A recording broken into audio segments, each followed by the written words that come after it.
robbery. I got a dot on this Glock, ain't no robbing me. These niggas like to comment shit on Instagram pics. See me in public, say hi to me. Boy, I don't get it, bro. Welcome to DC Gospel, man. Before I go any further, man, hit them buttons, man. Subscribe, share, and like. What's going on with y'all, man? How y'all doing, man? So look, check this out, y'all. I see Busta Move got to the guy. I ain't got no more to say about that one because I know he showed them trial transcripts. We get it, Busta Move. You ain't tell at trial. But like I said, on your paperwork, when Miss Pipe saying that she got a problem about your proffer deal with the government with a very, very long paragraph, once you see stuff like that, that means some hot stuff going on. Everybody know that in DC. So I'm not beating no dead horse. I'm leaving it alone because he's already talking about channel strikes. So, and you hear him talk about Aunt Glizzy. Aunt Glizzy been blogging way before, I guess. Oh, I've been watching Aunt Glizzy when I was locked up, Mo. This no bull with this little man. And he know who I'm talking about. So, to try to compare yourself to whatever's going on is different. That's just I'm just leaving it alone, bro. So, but you never know. One day, man, you might have a phone and the actual guy on DC Gospel. So, man, let's get into proffer agreements. I'm gonna educate y'all, and also we're gonna talk about the valid interruptive thoughts. Anytime you see proffer or anything far as criminal with a defendant, that means some hot stuff going on. Like even with my friend, the guy Rick Ross,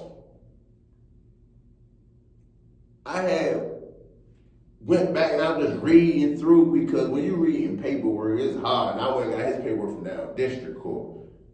And I seen that same word. And I was like,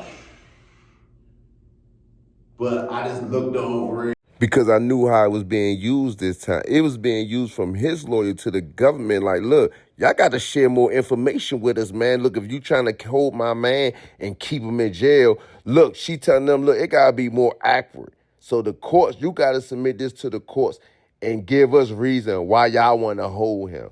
I'm telling you what that word mean, y'all. Rick Ross was at, they was having a hearing. The Fox, man, so it was a valid interrupter who got in my business. It was funny, bowhead patient. This is like, but this guy came home, y'all, he always been a jealous type guy. Ever since he was a little boy, I grew up with him. So he went to jail when he was like 16. So I ain't even gonna lie to y'all, when we heard he got locked up, y'all, cause all of us hung in the hood together, we the same age, we was shocked. We're like, dang, what, Lord Fox? So, but the crazy part about it, when they was like, man, they killed Faggy, which one? Like, what? Everybody was like, why they do that? So I don't know why they killed the Faggy. Like, that's probably the first hate crime I ever heard of in the hood. But it got bad after that because people were saying that they killed the boy because the boy was gonna tell all their secrets. I don't know. But this what I heard. And it kind of makes sense with the brother, like openly messing with boys like today. So they had a case, and this was in 95. 1995, violent interrupter. He came home, he did some time, y'all. Like, I don't know, 18, 20 years. Came home. I was watching some of his books and stuff, and the stories he was putting in there, that ain't the person who nobody know. Everybody, like, I can get you, like, the whole hood gonna be like, yeah, nah, he lying. That for him to try to compare himself to me was like, me and him had conversation. I'm looking at it like, I can see he was trying, but I'm like, you can't compare yourself to me. You ain't never had no money in your life. So, him and his brother, man, you know what I mean? You know, 1995, they smashed a faggot. The whole hood was shocked. What was more telling was, man, how the case, all right, it happened on August the 8th, 1995. Then on August the 10th, 1995, an autopsy was performed. It was ruled, you know, cause of death to be gunshot wounds to the groin, the manner of death to be a homicide. Like, literally, they killed the boy, shot him in the groin. I don't know why they shot that boy in his groin. That's deep, ain't it, y'all? You can set kind of examples in many ways, you know what I mean? But, and on September the 26th, 1995, as you can see, the detectives from the MPD interviewed Jonathan Fox in regards to the shooting death of Michael Williams, the boy. Fox stated that on the date in question, he and his older brother, William Fox, that's the big brother, were standing by the driveway next to the playing field on the south side of 49th and East Place Northeast. Jonathan Fox stated he was armed with a .380 handgun and his brother was armed with a 9mm. Jonathan Fox stated that his brother fired at the descent while Jonathan, only fired in the air.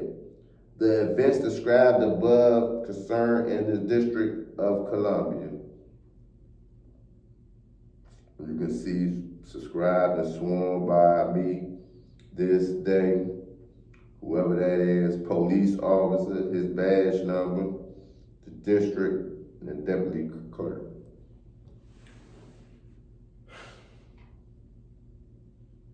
Yeah, he had came home. He got violent interrupted. He started talking to the kids.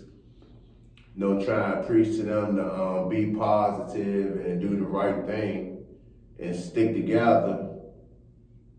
But he actually told on his own brother, got him 30-something years. But this was the catch about this situation, y'all. He told everybody in the neighborhood that his big brother told on him. Like, all through the prison system, he told everybody that his big brother told on him. And actually, he told on his big brother. You know, that's rule number one your parents teach you in life. You know what I mean? Don't tell on your man. Stop snitching on your man. Get in that room. You better stop telling on your sister. So, you know, I mean, what y'all think in the comments about this violent interrupter Fox, you know what I mean? And then it was crazy, a lot of his friends was reaching out to me, and that's like a case, y'all can go down to court building yourself and get like I did. It's like easy. And at the end of this video, you're gonna see how I went down to court building and got this case. Like, so, you know, I don't, know what to say, just pretty much everything. You know what I mean? This is there's an indictment right here. When he got indicted. I can screenshot it, freeze it up, bring it all the way up. You know what I mean? He had there's like 4 counts, or not 5 counts. He had 5 counts.